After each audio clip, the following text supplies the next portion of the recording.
Alright, well, got some potatoes. Look at that, still got all the soil on it. Oh my god, it smells like grandma's garden or something. Gee, oh my god, look at this one. It's all fucking dirty. My god. Okay, I think. Okay, another big one. There we are, that should be enough. Put that somewhere. Where I ideally won't forget for a year and then, find the rotten potatoes. Anyway. So let's wash them. Okay, you don't want to be eating dirt. Well, we're going to remove the skin anyway, so it doesn't matter, but... So, we're going to be making mashed potatoes. There was a time that I misheard it and I thought it was actually smashed potatoes. So I kept saying smashed potatoes. People were kidding until they realized I was not. Someone had to correct me. So yeah. So I'm gonna remove the skin and yeah, bang it, yeah. Okay, this is gonna be a little bit too difficult to do with one hand, so I'm just gonna skip and come back in a few minutes, okay? Alright, see you guys. Alright, so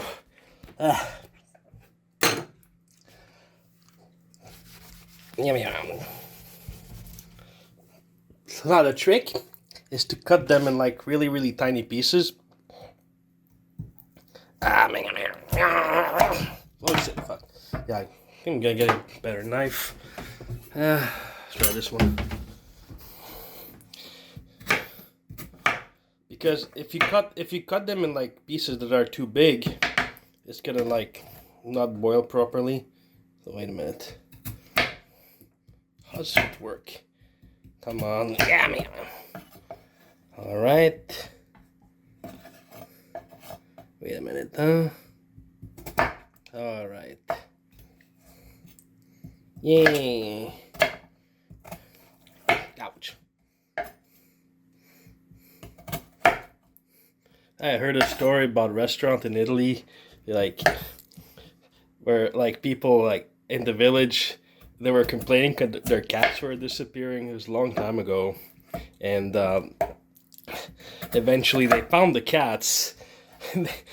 They were literally being kidnapped by some guy for his restaurant, and the cats were all in the freezer, and he was serving rabbit, but it wasn't actually rabbit. People thought they were eating rabbit, but it was actually the stray cats from the village. Anyway, it's what happens when people they let their cats roam freely outside. If you lose your cat, you want to know where your cat is, well, just go to a restaurant, ask for rabbit meat, and it might be your little kitty there on the plate looking at you, still angry you haven't fed him, because you know how cats get angry when you don't feed them. So anyway, yeah, that's kind of gruesome, actually. I don't know if the story's true, but people told me they seem to think it was true. Anyway, it's like this old legend from the village, There's another story. It's this is from a long time ago. I'm talking 1910s, and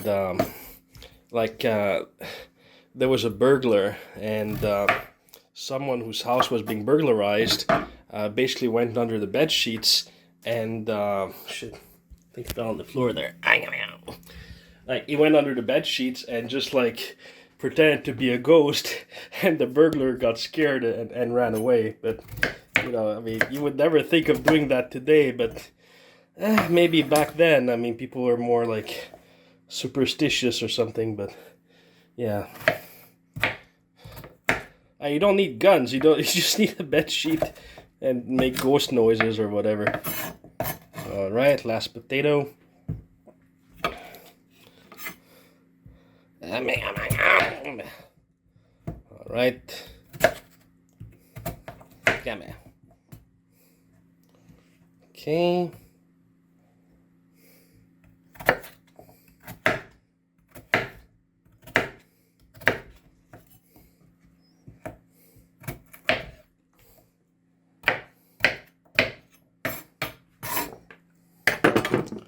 Alright. We're gonna put them in there.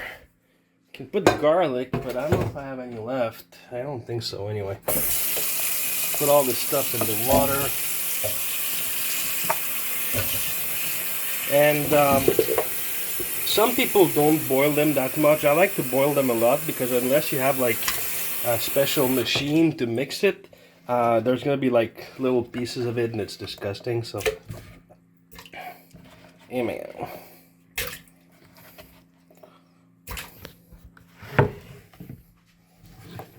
Yeah, we're falling from the bridge. Yeah, bang, bang, bang.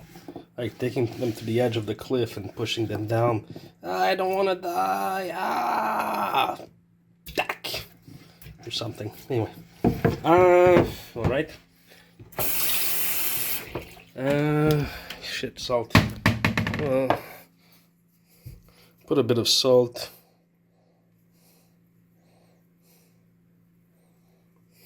It's raining salt. Yeah, it's raining. All right. I just put that on the fire. Should I need to repair these things at some point? And that machine's from 1985. The oven still works, but I gotta repair the thingies there. So let's put a 10. Ah, shit, I pushed the wrong. Fuck. There you go. Anyway. Oh my god, so yeah, I got something in the mail I thought was kind of funny. It's, they have the bencher elections in the Law Society of Ontario, so they sent me this thing. 2033 Ontario bencher elections. Stop bloat, stop creep, stop woke. It's like, it's kind of funny because, like, the Americans these days, they're going completely crazy over this, like, woke, woke, It just, like, everything is woke now. Like, there's beer, like Bud Light beer, or what was it, the Mario movie, or, oh no, that was not woke, yeah, I mean, I lost track, but it's like as soon as, I don't know, like a movie has a black character and it's like, oh, it's woke.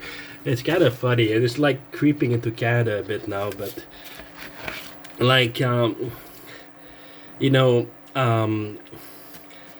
compared to Quebec, because I'm the member of the bar in Quebec and Ontario. In Ontario, they call it the Law Society. It used to be Law Society of Upper Canada, but they changed it to Ontario because Upper Canada is like a very archaic name. And so compared to Quebec, Ontario is a lot more political. You know, the Law Society, like, they do a lot of stuff, you know, like, especially when it comes to natives, they really try to make people aware of like discrimination against natives, and you know, like special laws that exist if you have, like, I don't know, you have a divorce case but they're like actually living on a reservation. You know, things are a little bit different, and you know, I think people get angry at that stuff. And a few years ago, like, all the lawyers in Ontario had to write this statement, you know, saying something like, oh, I commit to preserving human rights, and I won't discriminate based on race or sexual orientation or whatever. And it was just like this really, really basic thing. I mean, just whatever, but like some people went completely gaga over it. It's like, oh, it violates our freedom of expression and blah blah blah. So they had to take it out because people are complaining too much. But like, but these guys are just, I don't know.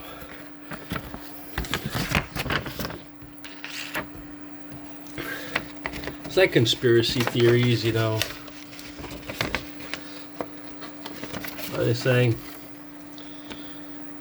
Join the Full Stop team to restore the Law Society of Ontario to its role as a proper regulator. Yeah. Stop bloat, stop creep, stop woke. I mean, this is Ontario. This is like Florida or Texas some shit. This is Ontario, you know? Like, remove social engineering. Like, social engineering, really? Group identity politics and woke or other ideological agendas from the law society. I mean, it's like telling people, you know what, discrimination is bad. You know, it's kind of just break their brains or something. I don't get it. It's like, what does a neutral regulator look like? A neutral regulator ensures that lawyers and paralegals have the requisite training, knowledge, and skill to serve their clients and engage in ethical practice. Blah, blah, blah. A neutral regulator does not supervise the political opinions. They don't really do that. Come on, man. They don't really do that. Oh, come on. It's just such an exaggeration, my God. See, this is kind of blurry. Wait a minute. Has the law society become politicized? Oh my God. The establishment ventures at Convocation, now running as part of a coalition, claim that we are politicizing the LSO because we object to their political agenda. Until we stood up to the statement of principle. That's the stuff I was talking about when you had to write that thing. Until we stood up to the statement of principles, their political agenda was unopposed. Like, you know, they're the martyrs, you know, like standing up to fight. Like, they see themselves, you know, like the Tiananmen Square massacre in China many years ago.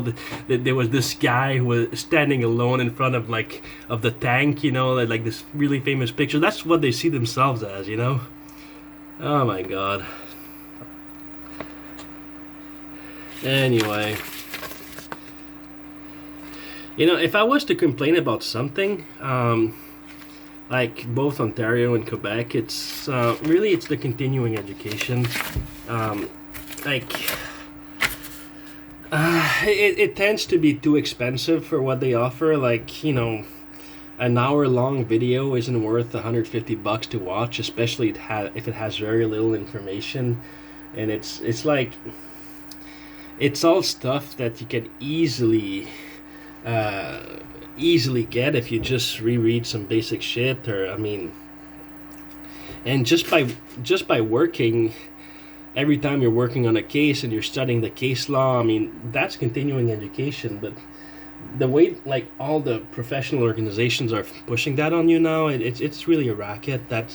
I mean, it's a way to make more money. If I had something to complain about, it's just like the ever increasing cost of the continuing education. But these guys, I mean, they're just like, I mean, come on. You know, I guess this is Lady Liberty, you know, that like her eyes are blindfolded because, you know, the point is that everybody's equal under the law. But again, they see themselves as such victims that they're not whatever. Anyway, I mean, it's funny because you see this and you feel like, shit, this is Florida, but it's not. It's Ontario. Anyway, whatever. Ah, man. So, anyway, let's just wait for this thing to boil, okay? See ya. Alright, so it's been boiling for long enough. I got some cheese that we can put in there. Let's see.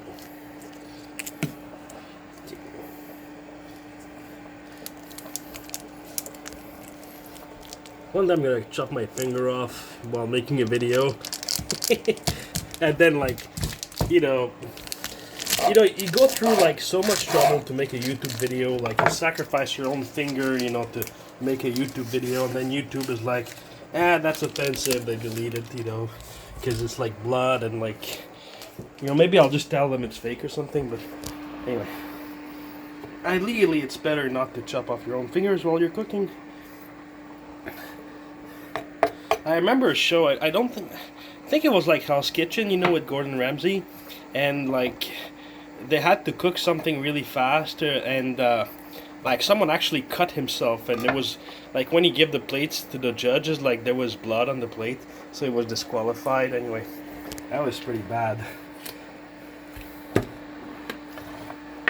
You know, you'd imagine like a restaurant, you know, where like you know, you have the special that costs like $1,000, and it says the chef, you know. So like Gordon orders that, and And, you know, it's delicious. So Gordon's like, wow, that was really good. I'd like to meet the chef. And then the waiter's like, yeah, about that, the chef is dead. And Gordon like, what do you mean the chef is dead? And the waiter's like, well, you just ate him. You know, that's the special. It says chef on the menu. You ate the chef. Anyway, that's weird cannibalistic fantasy right there. Wait. Alright. So it's sort of boiling up. Let's use this little, like, fishnet thingy. Turn it off. Alright. Let's go. Ah!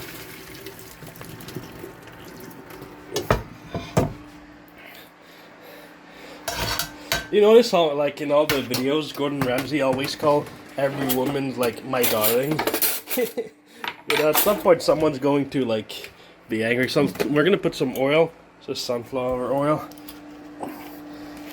Every woman he calls my darling, whether, like, she's 65 or 21, I mean, like, they're all my darling. And some of them, like, they really like it, you know? Like, you know, Gordon has a nice ass and all, you know? Well, I mean, not that nice. You know, you see it in, like, in his hotel, you know, he always shows his ass. Anyway, whatever. Enough about Gordon's ass. Let's make the mashed potatoes. Wow. Man, it's really smelling like potatoes. Kind of hard to do with one hand. Yeah, man.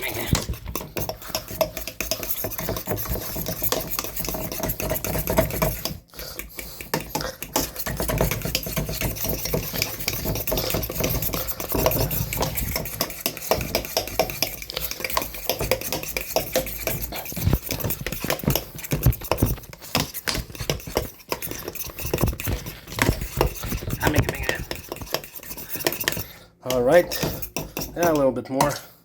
I use a spoon.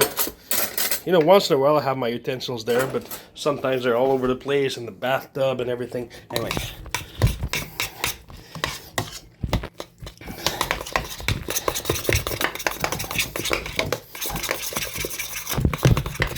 Yeah, there's tiny pieces because I'm just using like, you know, like a spoon and a fork. I'm not using like the proper equipment. So there's a little tiny piece of potato that stays in there, but whatever.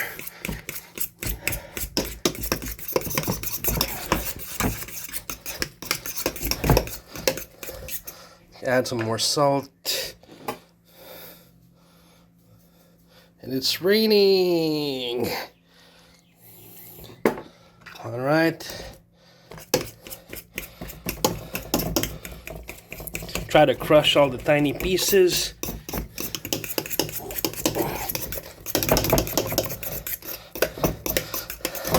All right. So, guess we're gonna name this the woke mashed potatoes in honor of the Law Society of Ontario and their Tiananmen Square martyrs there. So let's taste.